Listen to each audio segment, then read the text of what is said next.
Welcome friends, आज हम विज्ञान की अपनी 13वीं वीडियो में मिल रहे हैं। और जैसा कि आप जानते ही हैं कि हमारा दूसरा चैप्टर चल रहा है अभी तक।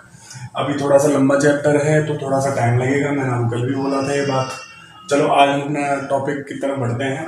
आज मेरा टॉपिक है आरबीसी जो रक्त के कुछ पार्ट्स होते हैं। मैंने आपको कल भी बोला था कि रक्त जो होते हैं दो भागों में बटा होता है, कणिका में और एकणिका में। कणिका में किसे कहते हैं? कणिका में उसे कहते हैं जिसमें कणिकाएं पाई जाती हैं, छोटी छोटी सेल पाई जाती हैं। और एकणिका में उसे कहते हैं जिसमें पूरा का पूरा तरल भाग होता है, जैसे कि प्लाज्मा। ठीक है, अच्छा आरबीसी की बात करते हैं। सबसे पहले आरबीसी में लाल रुधिर कोशिकाएं होती हैं, इनको एरिथ्रोसाइट भी कहते हैं। इनमें केंद्रक नहीं होता है और इनकी औसत आयु 120 दिन की होती है। ठीक है, आरबीसी को लाल रुधिर कोशिकाएं कहते हैं। इनका जो पूरा नाम है एरिथ्रोसाइट होता है। इनमें केंद्रक नहीं पाया जाता है। आप थोड़ा सा ध्यान दें कि ये चपटी होती हैं, गोलाकार होती हैं, बीच में से चिपकी हुई होती है, जैसे सिक्के नहीं होते ऐसे होते हैं ये। और इसका जो औसत आयु होती है वो 120 दिन की होती है। जैसे कि आपको बता दूं, आरबीसी जो होता है 120 दिन बाद अपने आप पे स्वतः ही नष्ट हो जाती है। तो यानी हर 4 महीने में ये अपने आप ही नष्ट हो जाती है। तो हर 4 महीने में अगर अपना ब्लड डोनेट कर देते हैं तो हमारे शरीर में कोई प्रॉब्लम नहीं होती है। वैसे ब्लड डोनेट करने से कोई समस्या नहीं होती है, लेकिन अगर हम 4 से 6 महीने में ब्लड डोनेट करें तो अच्छा रहता है। अच्छा, डब्ल्यूबीसी की बात करते हैं। डब्ल्यूबीसी का पूरा नाम श्वेत रक्त कणिकाएं हैं, श्वेत रक्त कोशिकाएं भी कहते हैं। इसको ल्यूकोसाइट भी कहते हैं। ल्यूको शब्द का अर्थ क्या होता है?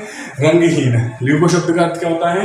रंगहीन। ये शरीर की रक्षा करती है। इसे फौजी कोशिकाएं भी कहते हैं, ये सैनिक कोशिकाएं भी कहते हैं। ये बाह्य प्रतिजन का भक्षण करती है। बाह्य प्रतिजन यानी जीवाणु, विषाणु, कवक, शैवाल जो भी हमारे शरीर में प्रवेश करते हैं उन सबका ये क्या कर लेती हैं? भक्षण कर लेती हैं। मैंने आपको पहले भी बताया था इसका जीवन काल कितना होता है। इसका जीवन काल होता है 72 घंटे का। ठीक है, डब्ल्यूबीसी जो होते हैं ये भी आगे कणिका में और एकणिका में 2 भागों में बटा होता है। डब्ल्यूबीसी अगर नहीं हो तो हमारे शरीर बहुत जल्दी बीमार हो जाता है। इसके कारण ही हम जल्दी से बीमार नहीं होते। ये हमारी इम्यूनिटी पावर को भी बढ़ाती है। अच्छा, इसके बाद आते हैं विमाणु। ये इसको हम थ्रोम्बोसाइट भी कहते हैं। ये कोशिका रक्त का थक्का जमाने में सहायक है। आपने कई बार देखा होगा जब उनको चोट लग जाती है तो चोट लगने के कुछ समय पश्चात ही हमारे रक्त का थक्का जम जाता है। 3 मिनट बाद रक्त का थक्का जम जाना चाहिए। अगर नहीं जमता है तो इसका मतलब या तो चोट बड़ी है या फिर एक रोग हो चुका है जिसका नाम क्या है? हीमोफीलिया। हालांकि हीमोफीलिया जो रोग होता है ये जो है ये रोग ये आनुवांशिक रोग है। कैसा रोग है ये?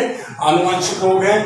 और हीमोफीलिया रोग में रक्त का थक्का नहीं जमता है।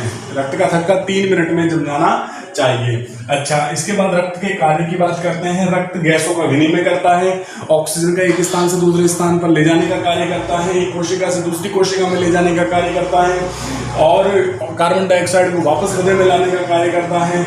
यह शरीर का पीएच निर्धारित करता है। शरीर का पीएच लगभग कितना होता है? क्षारीय होता है हमारा शरीर का पीएच 7.44 के समथिंग होता है, क्योंकि रक्त का पीएच भी समथिंग इतना ही है। और ये शरीर का तापमान नियंत्रित करता है। रक्त एक स्थान से दूसरे स्थान पर जब चलता है तो शरीर गर्म हो जाता है और गर्म होने के फलस्वरूप पसीना निकलने लगता है, जिससे शरीर का तापमान कैसा होने लगता है? नियंत्रित होने लगता है। यह हार्मोन के परिवहन में भी मदद करता है।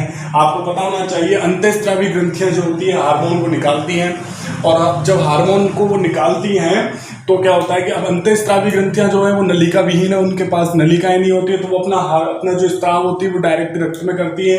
रक्त उसको क्या करता है? एक स्थान उसको वहां से उठाकर एक कोशिका से दूसरी कोशिका में पहुंचाता है, जिससे जो हार्मोन है अपने प्रभाव को दिखा पाता है।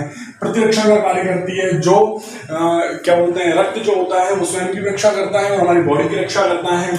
इसके बाद नया टॉपिक आता है रक्त के प्रकार या रक्त के समूह। हमारा जो रक्त है वो 4 प्रकार का होता है। इसके बारे में मैं आपको अगले चैप्टर में बहुत अच्छा बताने वाला हूँ। बहुत बड़ा टॉपिक भी है इसके बारे में।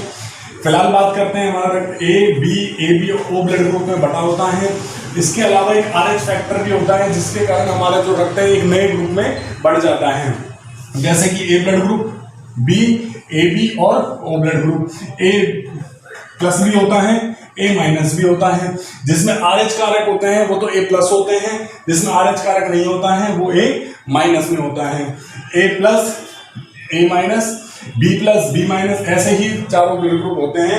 आपको मैं थोड़ा सा और बता दूं, A ब्लड ग्रुप जो है वो A से रक्त ले सकता है और O से रक्त ले सकता है।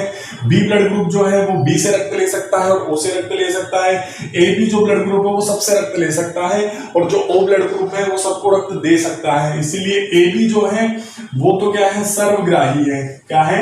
AB ब्लड ग्रुप क्या है, सर्वग्राही है। और जो O ब्लड ग्रुप है वो क्या है, सर्वदाता समूह है। कैसा समूह है? सर्वदाता समूह है। किसके कारण हो पा रहे हैं सारे के सारे?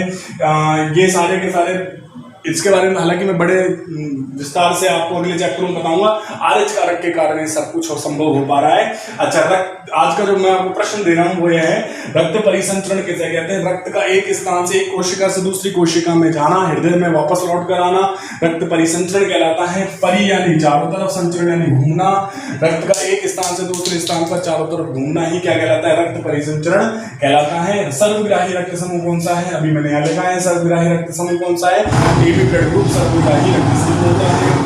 आप होमवर्क जरूर करते रहें और मुझे जरूर बताएं और इन सबको नोट बनाकर अपनी कॉपी में नोट कर लें और मुझे समय समय पर बताते रहें और हमसे जुड़े रहें।